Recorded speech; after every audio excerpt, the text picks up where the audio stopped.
جب جب ظلم ہوگا تب تب جہاد ہوگا.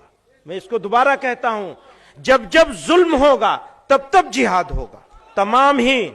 تمام ہی آسمانی مذاہب میں غور کیجئے گا، تمام ہی آسمانی مذاہب میں ظلم کے خلاف کھڑے ہونا ایک اخلاقی ذمہ داری ہے. اسلام میں بھی جہاد کا بنیادی مقصد ظلم کا خاتمہ، امن کا قیام اور حق کا دفاع ہے.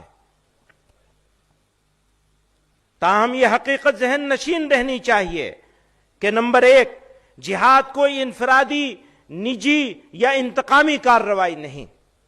نمبر 1، جہاد کوئی انفرادی، نجی یا انتقامی کارروائی نہیں. نمبر 2، صرف ایک ذمہ دار اور شرعی اصولوں کے مطابق قائم ریاست ہی جہاد کا فیصلہ کر سکتی ہے.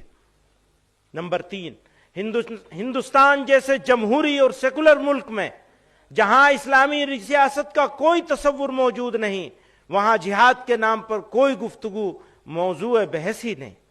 مسلمان آئینی وفاداری کے پابند ہیں اور حکومت بھی شہریوں کے حقوق کی حفاظت کی ذمہ دار ہے.